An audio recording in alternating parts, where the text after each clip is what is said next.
understanding is ministered. In Jesus' name, amen. Hallelujah. We thank the Lord for this day. I am very excited. I'm very happy. And Job chapter 20, verse 3, we shall start from there. And we shall conclude. We've been talking of identity and find several things in there coming. But so today, we want to wrap up something. And I believe the Lord will do us good as He has already done good.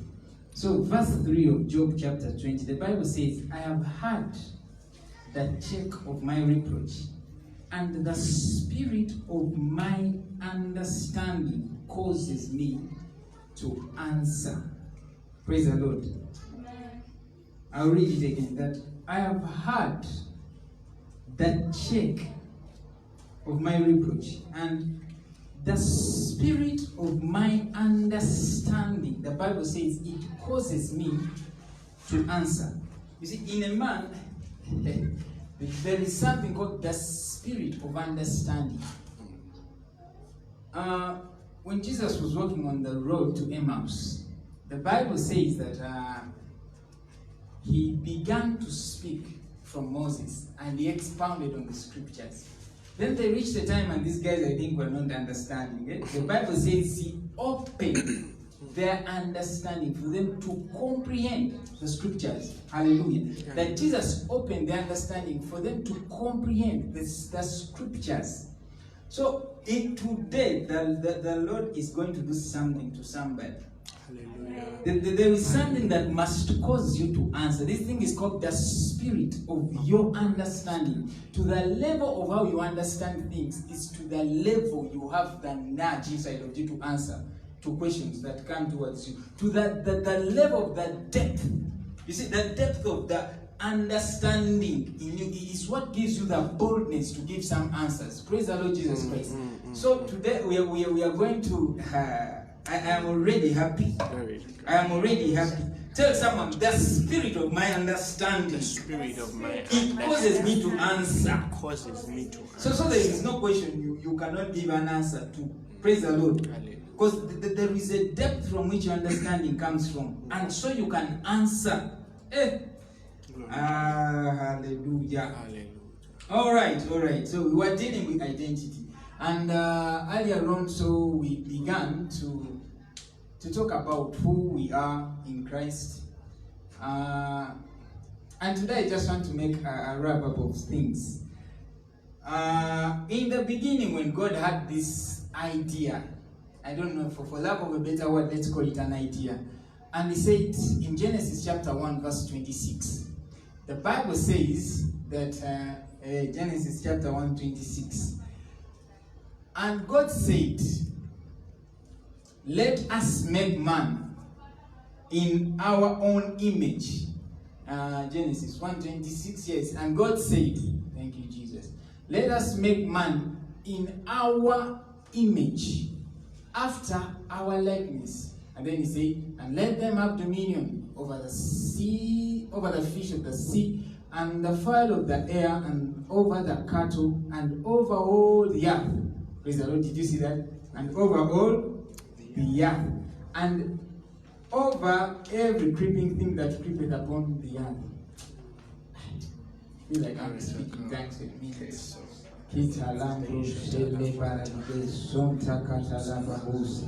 Veli karango zele paradisende vele karabayale ikatu maladige orianto selembra dige sate baliga Vose branda satala pro satala katabro jile mandele paradisondo velestahata. Thank you, Lord Jesus. You see, let us make man in our image. Let us make man in our image, after our character, after our likeness. Let us make man in our image. And then God said, for the purpose of all this, let them have dominion over the fish the fowl of the air, the cattle, over the earth, and every other thing that creepeth upon the earth. So God made sure that everything created and every creature was subject to the man that comes after the image and the likeness of God. Praise the Lord.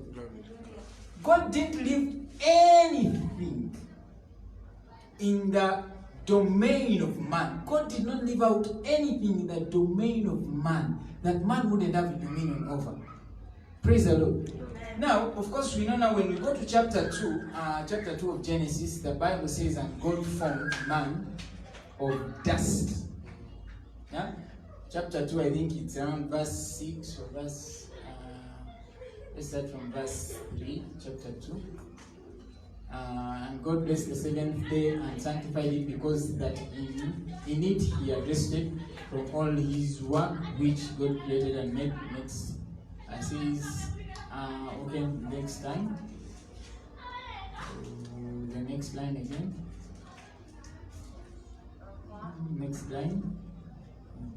Okay, this is verse 7. The Bible says, and the Lord God formed man of the dust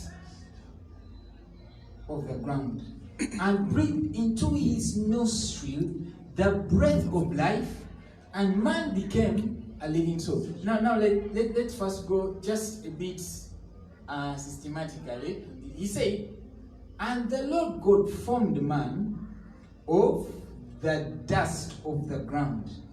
Now remember when we read the other side, he said he gave him even dominion over all the earth. Actually, even earth there, when you read it, can also mean just the land, the soil. But we know it was even bigger than that.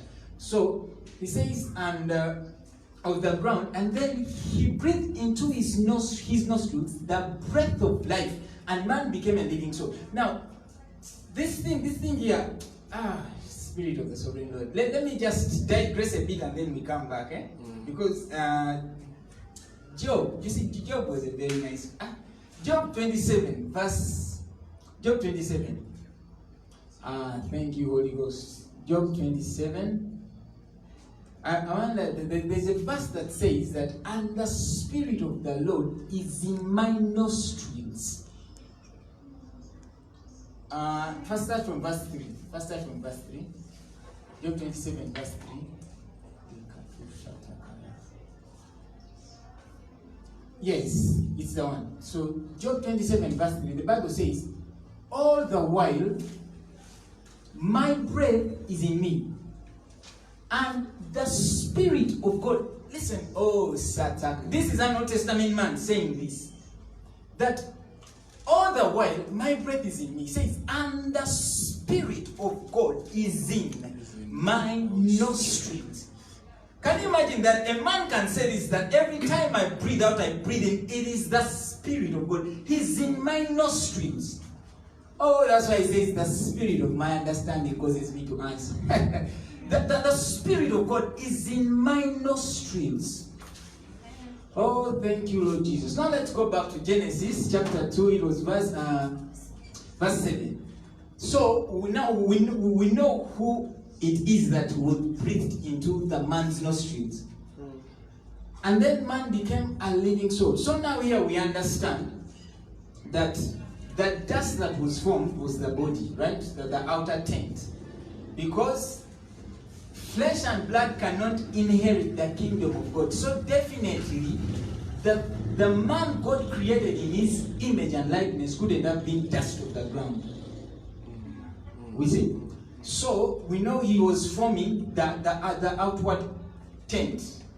Yeah, this tent, the body. And so when God breathed into this body, it became a living soul. Because that breath that went into that body is the Spirit of God. Hallelujah.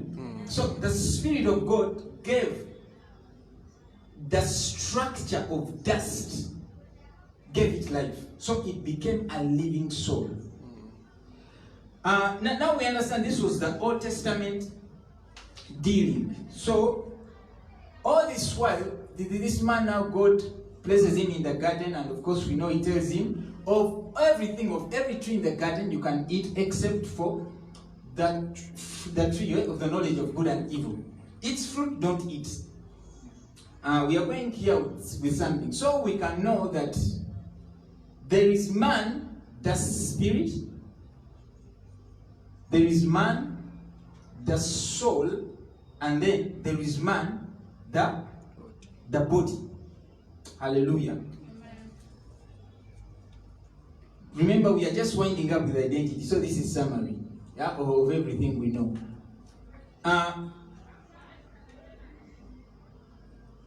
So this came out of So we know after all this while, in Genesis chapter 3, when the woman had a conversation with the serpent, the Bible says that now the serpent was more subtle than any beast of the field which the Lord God had made. And he said unto the woman, oh, yeah, hath God said, ye shall not eat of every tree of the garden? First give us the one in verse 2 where God said, when you eat in that day you will die. And it's verse chapter 2, verse let's start verse. Is it 17 or 18 or 14 something? Thank you, Lord. And, no, the next line. The next again. Thank you. Verse 16 says, and the Lord God commanded. So you can see this line. The Bible says, and the Lord God commanded the man, saying, of every tree of the garden thou mayest eat freely. The next line. But of the tree of the knowledge of good and evil thou shalt not eat of it. For in the day that thou eatest thereof, thou shalt surely die. So God told the man, you will surely die. When you eat of the fruit of this thing, you will surely die. But remember, this knowledge is good and evil. So there is a knowledge that comes, and as pleasing as it is, the end of that knowledge is what? Is death. And it is a sure death. It's a sure death. No wonder that the philosopher in the book of Proverbs will tell you that, and there is a way that seems right to a man. You see, it's to a man. There is a way that seems right to a man, but the end thereof are the ways of death. Hallelujah. So when we go back, so we see in chapter 3, the Bible says that the devil was asking, has the Lord said that you will surely die? Thank you. Then the next line. And the woman said unto the serpent, we may eat of the fruit of the trees of the garden, but of that fruit of that tree which is in the midst of the garden, God has said, ye shall not eat of it, neither shall ye touch, lest you die. And the serpent said unto the woman, you shall not surely die. You see? So the devil is dropping the conversation. Let's extend our talk.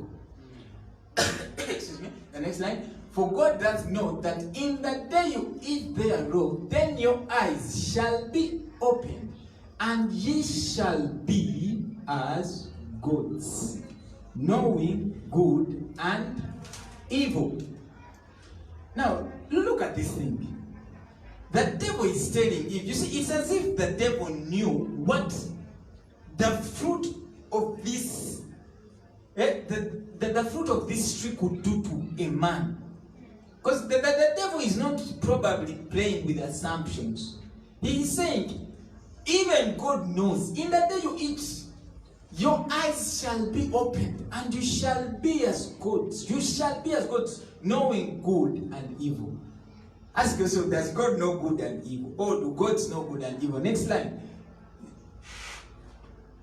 And when the woman saw that the tree was good for food, and it was pleasant to the eyes, and the tree to be desired to make one wise, she took of that fruit. Okay, the one I want is the next line, which says, and they saw. Then the Bible says, and their eyes, and the eyes of them both were open. Are we following? The eyes of them both were open, and they knew that they were naked. And they sewed fig trees together and made themselves aprons. Now, there is a knowledge that entered this couple. When they ate of this tree, the Bible says their eyes, but ask yourself, which eyes were open? Which eyes were they that God desired them not to be opened? But there is a knowledge that they fed themselves with. And then these eyes were opened. The moment they opened, the Bible says they realized they were naked. They realized that they were naked. There's just something a lot to teach here, but because of the time and since it's not our topic for that day, I may not dwell there a lot. But if I ask a question here, do you know that man was naked even in chapter 2? But the Bible says they were naked and they were not ashamed. In the last verse of chapter 2, the Bible says they were naked but they were not ashamed. When their eyes were opened by this knowledge now, when this knowledge now entered them, then they realized they were naked. There was a switch in how they appeared. They were a switch in a consciousness of who they were. Praise the Lord. Now, of course, now we know at the end of that, now generations come, so we know now man fell. When man fell, after generations, we begin to see the generations of the two, the knowledge of good and evil. Then we see in every family there comes a man who comes after the pattern of the spirit, and then a man that comes after the pattern of the knowledge of good and evil. You see Cain, you see Abel, you see Jacob, you see Esau, you see Isaac, you see Ishmael. It's a consistent thing that always happened in each family. Now, this man, after this separation happened, the working of death began to work in this man. You understand? Because the Bible says in the book of Romans that by one man sin entered, you see, and then when sin entered, death also. So death is like a reward that followed sin. Where sin sits, death also sits. Because death is like the child, you see, it is like the fruit that comes with sin. But the Bible says that for if by one man's offense death reigned, I don't know, this is not the verse. This is not the verse. It should be up. That as by one man sin, you see, entered, and then sin entered, also death came. However, now, thank you, Holy Ghost. Yes, the Bible says that not as it was by one that sinned. Thank you, Jesus. Anyway, so, but by that we see, yes, wherefore as by one, verse 12, wherefore as by one man sin entered into the world, and death by sin. So the moment you begin to be very conscious of sin, you have already invited death. It's like how it is with us, that the Lord, by one man, I'm going to go there, let me not even go ahead of myself, that now the man died, you see, because the separation with him and God happened. The flesh, the body, continued. But the consciousness of a man being alive unto God died. So the man never lived after the image and the character of God. He never lived after the image and the likeness of God. Because that part died the moment his eyes opened to something else. He became conscious of something else. So the science of death began to labor in this man. Over generations now, we see all these things. David comes and says that in iniquity I was sharpened, and in sin my mother bore me. Because you entered sin not because you really did sin. You understand? You entered sin by birth. You entered sin by birth. So Paul says that he concludes it in this way: all have sinned and fallen short of the glory of God. That is what happened. When a man ate the forbidden what? Fruit, so his eyes opened and so that's what he fell short of the glory of God. Now all of the descendants of this man, all of them, sin was accounted to them. Hallelujah. So man entered sin by birth, but man moves out of sin by death. I'm going to explain that. You move out of sin by death, but you entered it by birth. Hallelujah. Are you understanding where we are going? Yes. You must understand today your identity is something totally else.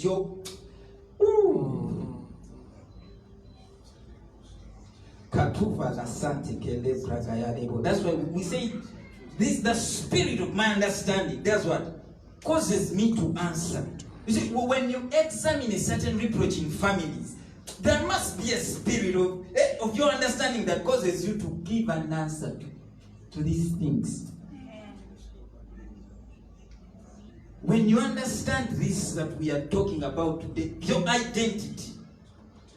Because now when Jesus Christ came, you see, sometimes I feel like we should read the whole of Romans chapter 5, but we don't have time. This chapter is very beautiful. Chapter 5, chapter 6, of course the whole book of Romans, but because everything just leads to the other. This man, the spirit of understanding that was laid upon Apostle Paul was immeasurable.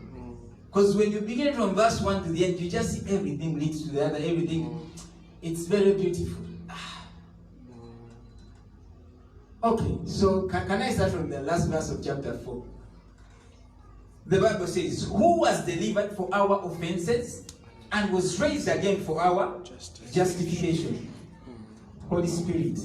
The Bible then says, therefore, being justified by faith, we have peace with God through the Lord Jesus Christ. We have peace with God. We are justified by faith. Remember, when you entered sin, you did not do wrong necessarily. No, you entered it by birth. Your mother gave birth to you in sin. Whether your mother was a priest or what. So, you're already in sin. But the Bible says, our justification as well is not because we have done well, but it's by faith in the Lord Jesus Christ. This thing was done through the Lord Jesus Christ. Now, give me verse 13. I think I really need to jump because we have time. I'm now just dealing with. For until the law, sin was in the world.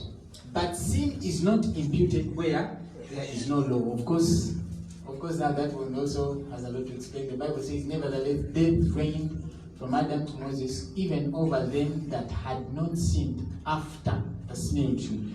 For Adam's transgression, who is the figure of him that was to come. So now see that Adam was a figure of the one who was to come, who is the last Adam. Huh? Praise the Lord Jesus Christ. Amen. Praise the Lord. Amen. Who is that one? The one who was to come is the Lord Jesus Christ. Because now Adam was all men did what? Sinned. Sinned in Adam. Now, but Adam was a figure. That's why you realize Eve is the one who first ate the fruit. But Adam had to eat because he was the head. You see? Adam had to eat. Even the Lord Jesus Christ, he had to become sin. It was a similitude of he that was to come. So, and the difference that happened, Adam for him, he pointed and said, the woman that you gave me. But the Lord Jesus Christ was being asked for this, and for him he kept quiet. He just kept quiet. He knew what he was doing for all of us. In that Garden of Gethsemane, I always told my friends then, I said that there is what I feel inside. I was sure when Jesus was sweating blood, he was every time imagining me. And a drop of blood is dropping on the road. And say, Masembe Kenneth. A drop of blood, another Masembe Kenneth. I was in. It was just a similitude. You see, Adam's transgression. But Adam was just a figure. He was just a figure of who was to come. Hallelujah. Now, when we go to next, the Bible says, go to the next line. You feel like you want to read everything here. The Bible says, not as it was, and the next line, verse 17. The Bible says that, for if by one man's offense, death reigned by one. You see, death reigned because Adam offended. And you see, you realize they are always pointing to Adam, not Eve. I hope you see this. It's Adam they are pointing to. Yet, who was tempted? Even the Bible says, the man was not tempted. It was the woman. And then the Bible says that, but in childbearing she shall be saved. You see? So even here, they're saying, but for one man's offense, death reigned. Much more they which receive the abundance of grace and the gift of righteousness shall reign in this life by one Jesus Christ. Say amen. Amen. You see, we reign in this life by one man, Jesus Christ. Jesus Christ. We do not reign because we have probably kept the best of us, so probably we know the best more than others. No, it's not the case. But we reign because we have received the abundance of this grace. We are going somewhere. And the gift of righteousness. You see, you don't just receive grace. Receive also this gift of righteousness. This gift of righteousness. Now, we are heading somewhere. We are not here there. Can you imagine? Let's go to thank you, Holy Spirit. Verse 1, chapter 6. Oh wow. Hallelujah. The Bible says, what shall we say then? Shall we continue? Now look at this thing very well. Shall we continue in sin? Not shall we continue to sin. You get the difference? Says, shall we continue in sin that grace may abound? Because the verse before says that where sin abounded, grace did much more abound. Verse up. Thank you, Holy Spirit. The Bible says, moreover, the law entered that offense might abound. But where sin abounded, grace did much more abound. So it's like this. When you put a law today, for example, I say no one has to enter here anymore. So if a man enters, that's an offense taken in account. Another enters. So offense is abounding. But the Bible says that where even sin abounded, the grace did much more abound. That's why the Bible says that his mercy triumphs over judgment. That the mercy of God triumphs over judgment. Before the Lord passes the judgment, he will always extend what? Mercy.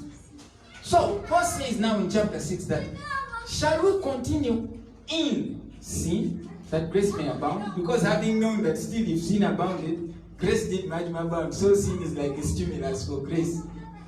You understand it? Some people think it in that way, so that sin is a stimulus for the abounding grace. But Paul says, that I told some of my friends years ago, we were just discussing this thing when we were just getting to learn this message. So I asked myself, but if a man answers this question, that question in verse 1, the answer you give to that question will determine whether you will get this message right or never.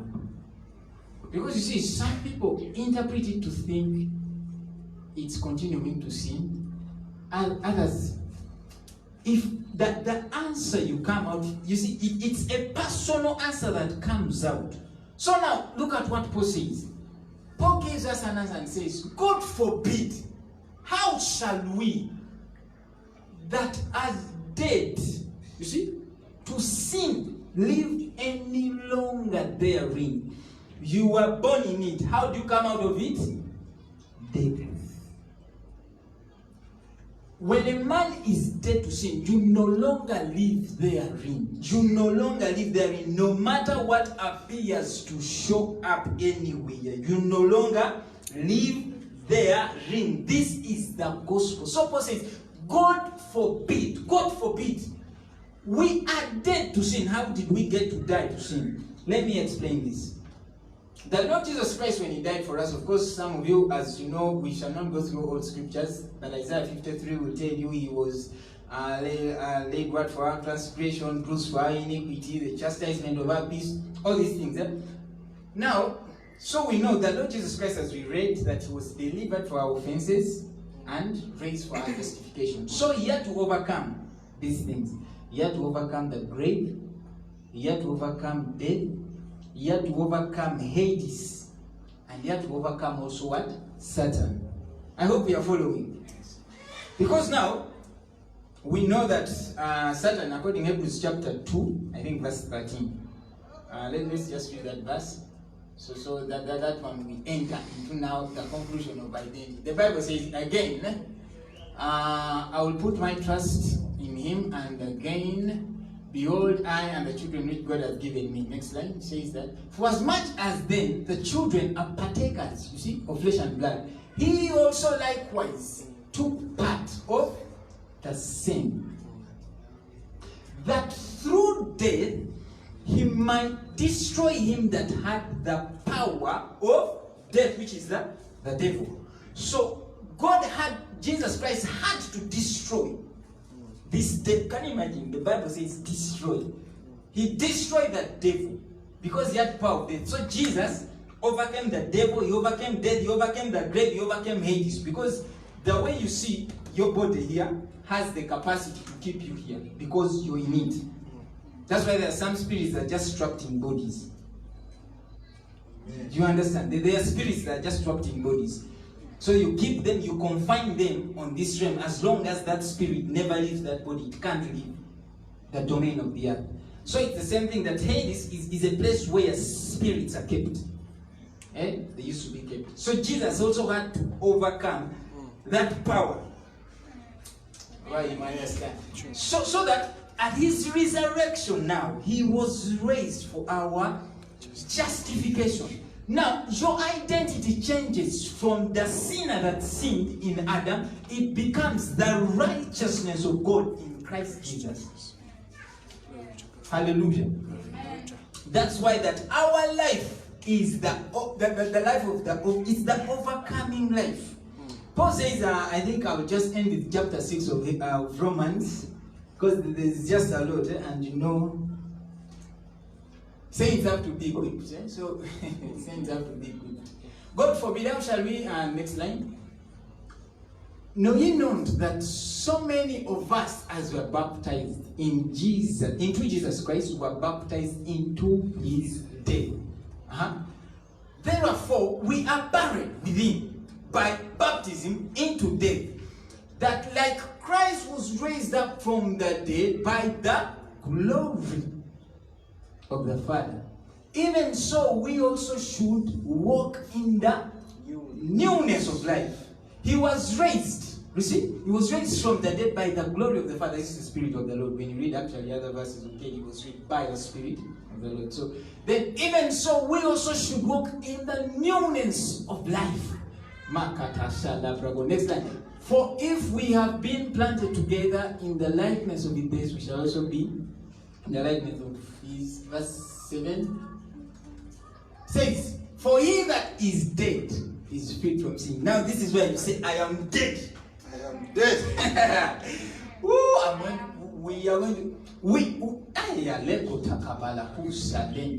When men fear to say, you say it with boldness. That's why I say that the spirit of my understanding causes me to answer. That's why when some people look at us and you say, oh my God, I'm dead to this world, they never get to understand it, because the spirit of their understanding is so diminished. They still see as carnal men, but the spirit of my understanding causes me to answer, and they say, oh, you look at your wallet and says another communication, say, I'm dead. I'm dead. You see, the Bible says now, the next line says that, therefore, now if we be dead with Christ, we believe that we shall also live with him. Next line. I think it's the one I want. Next line. For in that he died unto sin once. Now, let me tell you something. Did you die with Christ? Yes. Were you baptized into his death? Yes. This is the question. For in that he died unto sin how many times?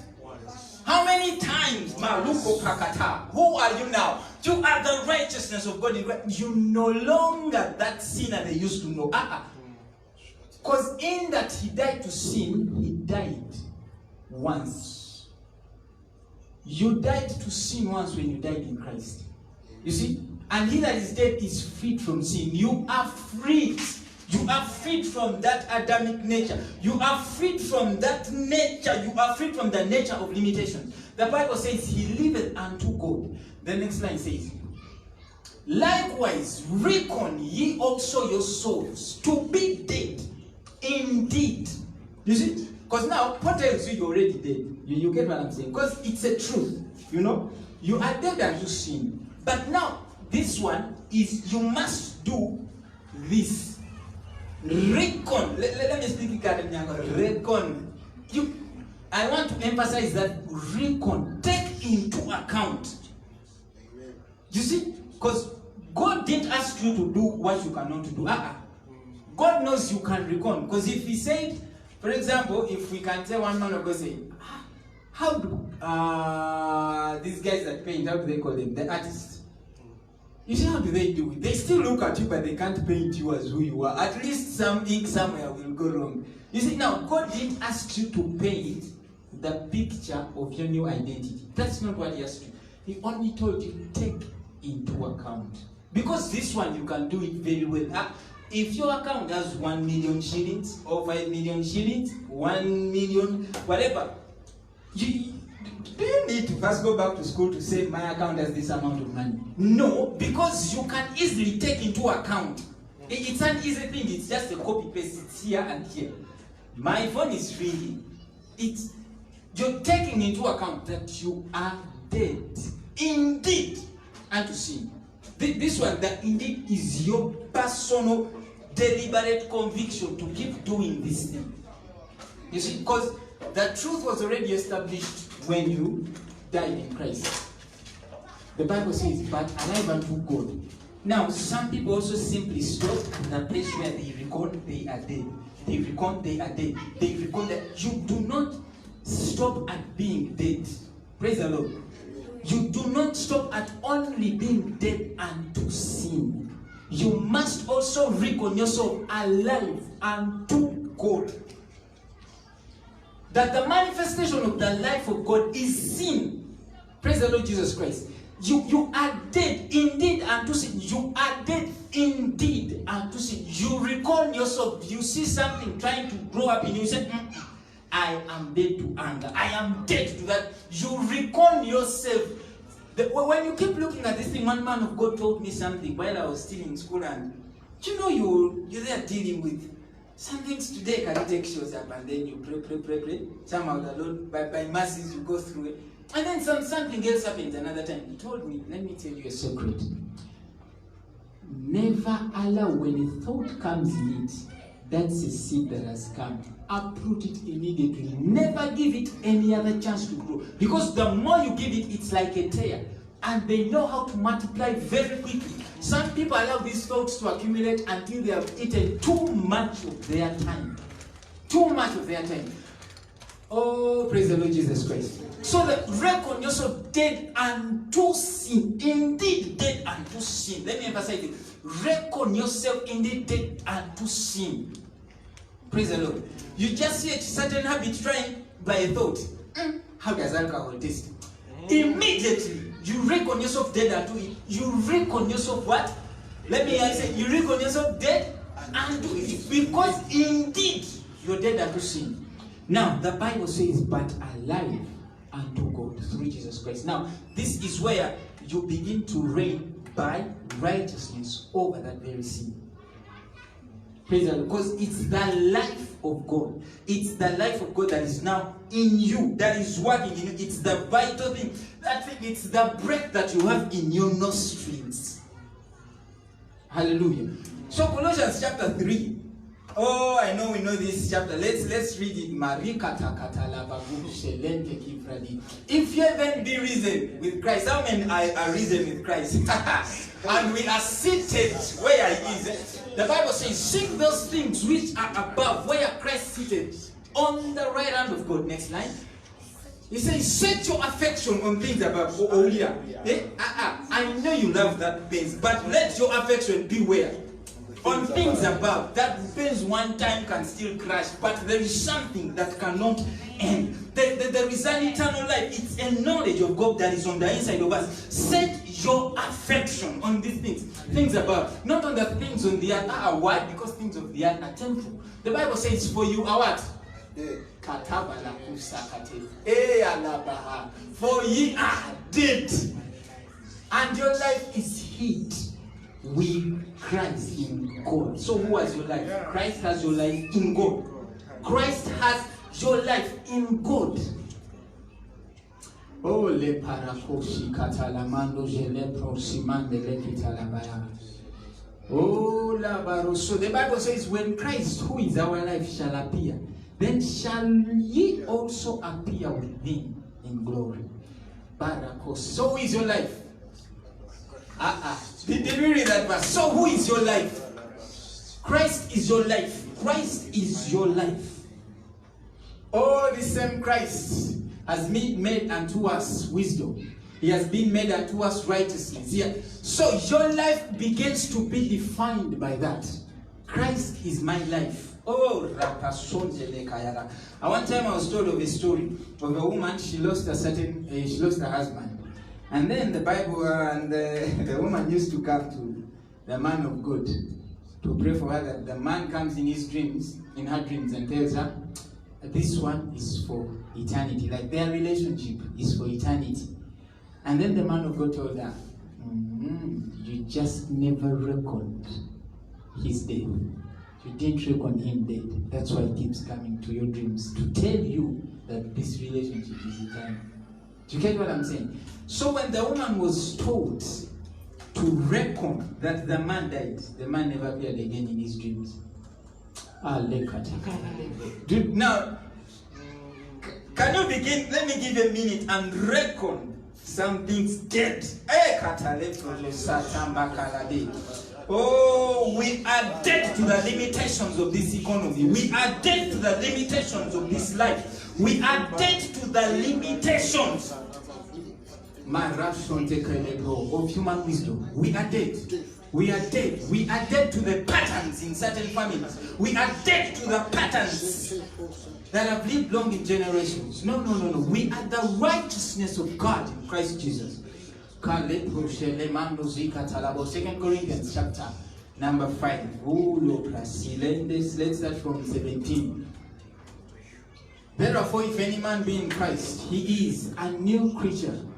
Old things are passed away. Behold, all things are become new. Of course, now we can talk a lot about this, because last time I know we talked about it. But also to say more about this thing, that you're not the new model of the old you. You are not an improved version of the old you. No. You are a new creature. Because now you're in Christ, you are a new creature. The Bible says, all things are passed away. Now, hear your part. Behold, you must see this thing. You must see that all things have become new. You must open. This is now where you begin to eat the fruit of the tree of life. You understand? That now the eyes that open see new things. See the things that are as God sees them. Not the fruit that only opens the eyes that see what? Nakedness. Behold, you must see this thing. When you reckon yourself dead to see, you must behold the things that are new, the life of God. Next line. And all things are of God, who has reconciled us to himself by Jesus Christ and has given us the ministry of reconciliation. Now we have it also. Next line. Thank you, Holy Ghost. The Bible says, now then, we are ambassadors of Christ Jesus, and though God did beseech you by us, we pray you in Christ's stead. Be a reconcile unto God. I love the boldness of Apostle Paul. Next line. The Bible says, for he has made him to be what? Sin for us. Now remember, Jesus was not made to be sins. He was made to be sin. The nature you entered in by birth. Remember, the Bible says in Hebrews chapter 2, for as much as the children were partakers of flesh and blood, he likewise took part of the same. He was made. So ask yourself, who made him be the sin? He was made sin for us. Who knew no sin? That we might be made the righteousness of God in him. Bernard, was Jesus made sin for your sake? Who did you become? The righteousness of God. Oh my God. You see, when God wants to let me say something. When God wanted to redeem man, it was costly for every man to die. You understand? So he got one man. The way the protocol was, one man brought him. So he got one man, Jesus. All of us were put in him. Do you see this? All of us were put in him. He was taken into this death. He was delivered there. We died in him. Hallelujah. When he rose, we rose with him. When you put a pen here, and you go to Angela loves what? Why is a chicken? Is there a chicken? And when you go to Wise, and there is a pen inside here, where is that pen? It's in Wise, not so? The pen didn't have to move from here to Wise. It only had to be in you, and you had to walk to Wise. This is what the Lord did. All of us were put in the Lord Jesus Christ. He was delivered into death, and we all died. And when he was raised, we all raised. Your only part is reckon yourself dead unto sin, and now alive unto God. This is that, you see, now when we begin to talk about the realities of the life of God, some people begin to shy away. As if they are so used to the normal life of that men live in. It's as if they are so used to, when they all want to say the economy is bad, they all say the economy is bad. No, don't you know what the Bible says? That where men shall say what? It casts down. The Bible says, what shall you do? You shall say, proclaim, and uplift him. So it's not that actually you have to speak the uplifting. This is the way we live. This life of God, we speak who we are. We speak who we are. Don't you know that there are many men still? Some things, you see, when habits keep knocking on your door, what do you have to proclaim? The righteousness of God in Christ Jesus. You proclaim who you are. The only problem is that also we have been for long taught what doesn't really work. You get, they teach you how to. Now, sometimes for us they told us don't be alone. Because me, I have sat in singles meetings for years. Manya what? The problem is we are online. I would have wanted to tell a story of what happened to me when I was in Bali. Now, I ask myself, now, in places there where your pastors are not there, don't be alone. You're alone in your house. So now what happened? Don't be alone. So what happened? Mumbu, don't be alone. They always told us, Simanya, play football. You fill your mind with Simanya with that. Keep yourself busy with something. Let me tell you something. There is a way the devil has mastered the psychology of men. I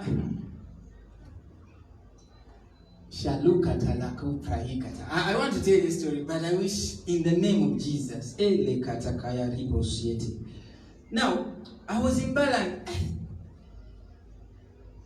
Let me tell you, when you reckon yourself alive unto God, there are things that can, even the devil from that day knows.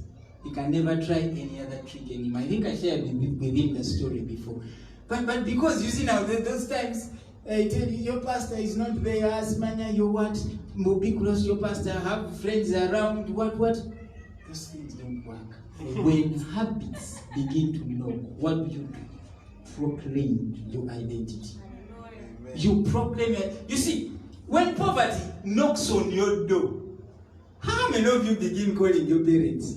I don't have food, I don't have what, I don't have what. You see, that means when you keep doing that, also poverty knows, because it's pushing you into the arm of flesh. You get? It's pushing you again into the arm of flesh. Now you call your parents, today you call this brother, the next day the other brother. By that, you're already yielding into the arm of flesh. So it corners you in a place. Now, when you know you're the righteousness of God, and when you have received this gift, the Bible says you shall reign in this life. Reckon yourself dead unto poverty and alive unto what? Wealth. Don't just stop at reckoning yourself dead to poverty. You must reckon yourself alive unto wealth. Reckon yourself dead unto limitations. Proclaim yourself alive unto liberty. Praise the Lord Jesus Christ. This is the way to go. This is the difference between men that keep consistent and on fire. Don't you think also men of God see beautiful women? Don't you think that they also see, they reach times when they are in need of money? Because don't you think that also they reach a time when there is a wrath that comes upon them? Probably someone did do something right in fellowship and they feel they want to slap the man, but I am the righteousness of God in Christ Jesus. So while we were dead in sin, God sent Christ and He reconciled us. So we have seen that as men, we have these three things. There is a man that walks in the image. Just 5 minutes and I wind up. There is a man, the image, then there is the living soul, the soul, and then there is the body. Now, when man sinned, he stopped living by the nature of the image of God, the spirit. And now men just lived as living souls. You see? Now when Jesus came, He did not simply bring us back to the place where Adam was a living soul. He now made us into who He is. For the Bible says that as He is, so are we in this world. So the present state of God, the present state of Jesus Christ is what we are right now. You see? So when you became born again, you got the new birth by what? The Spirit. Your spirit became new. That's why you didn't become an American, When you confess the Lord Jesus Christ, your skin didn't change. But you got the new spirit. You were born again, the Spirit. Now, your soul learns. The more you keep in fellowship with the Lord, your soul begins to learn from the Spirit and take up that nature. Because what now begins to manifest, we have a lot to say there, what really happens, what dies when you died in Christ. But of course, that nature, the old nature, so you have the new nature is good. My God, tell yourself you're the righteousness of God in Christ Jesus. We have to make bold statements. Let me tell you, we have to make bold statements. The Bible says that they that wait upon the Lord, they shall do what? They shall mount up on wings like eagles. Do you know that it's not natural for men to mount up on wings like eagles? You see? So that means you will do the supernatural naturally. You understand? So that the supernatural becomes very natural to you. And then the Bible says that they will run and not be weary. That's that one. But it's natural for you to run, not so. And then so that means you do what is natural, you do it supernaturally. Katula karabayo salemandoko praiga. I do the supernatural naturally. You get? I heal supernaturally. My God, when you begin to do the natural, when you begin to do what is natural, what any man does, you do it supernaturally. That's why you excel at your job, you excel in the things you do, you excel in the way you do your work, because the natural, you also do it supernaturally. That's the overcoming life. It's the newness of life that we now walk in because we are risen in Christ. Speak to God and first reckon yourself alive and do certain things. Ikotaranda la la projele le barando sovelarando sale catalarani. Oh, rando si katu balade, roshata la la baba baba. Stand fast in the liberty where we Christ has made you free. Likarando sele pro shalabayari. Oh, maliga rabaro sile katalaro. I am so alive to the presence of God. Mikarando se pro si katalarade. Oh, rabaro, let me tell you, the proof that you are alive to this is your consciousness. Rikato celebrate, tune your consciousness unto these things. Manda lekato rebrado selekata. I am so alive to the sweetness of the word of God. Mando sotele brodo celebrada. I'm so alive unto the wealth in Christ Jesus. I'm so alive, maradi de rosa. Balakarabaros to the mighty working of the Spirit of God. Ribalo sando letele brado salamando zero. Melo sando rapakato saladada. Ile parlando zeto pato salele kaladada. E kato paloro sile mandare kuse paladada. Oh sante vele kobradi kayando sile kobrado setele kayadi. Mendo vele kalu zipa papariando se bola likata. Rato seketele bosile. Oh, we are dead to diseases. We are dead to quarrels. We are dead to poverty. We are dead to limitations. We are dead to fornication. We are dead. We are dead. We are dead to addictions. We are dead. We are so alive to the liberty in God. We are so alive to the liberty in God. Ricardo Soparumo Veleko Sierra Masakubala Korando Sele Karara Sadani. Oh my God, my God. Thank you, Lord Jesus. Thank you, my God. Oh, this is who we are. This is who we are. We are the righteousness of God in Christ Jesus. Child of God, you're not a fool. Christ has become your wisdom. Oh, you're not poor. The Bible says, by knowing the grace of God, that though Christ was rich, but through his poverty we were made rich.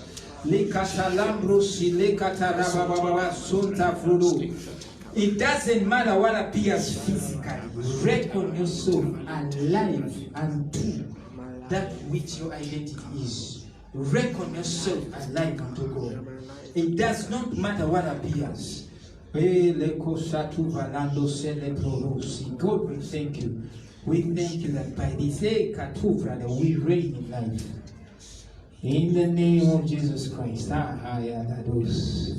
In the name of Jesus, it is well. It is well. It is well, oh Jehovah. It is well. And they say that you have a disease, you are dead unto it. You are so alive to life. Ooh, it is well. Ooh, it is well. Did they say you shall never rise? Oh. Tell them you're seated in Christ. He's the head of all principalities. We are alive to this. This is the life of the overcomers. No. You're not the fornicator they used to know. You're the righteousness of God in Christ Jesus. You're no longer that thing. No. You're so alive unto him that has made you right.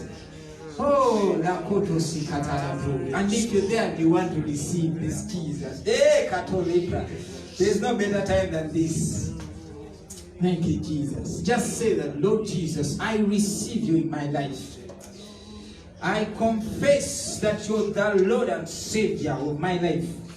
You were delivered for my offenses and raised for my justification. I believe you. I believe and I confess that you're the Lord and Savior of my life. Oh, in the name of Jesus, you're born again. I commit you unto God and to the word of his grace. Reach us on the number that is on our page. Or find a Bible teaching church. God bless you so much. Greetings to our brethren in Ishaka and Pastor Zaki. Greetings from the brethren here. Make a shout for Pastor Zaki. Amen. Hallelujah. God bless you. Thank you for tuning in. I feel so happy today. I know someone is blessed. Oh, in the name of Jesus. See you next Saturday, same time. Amen.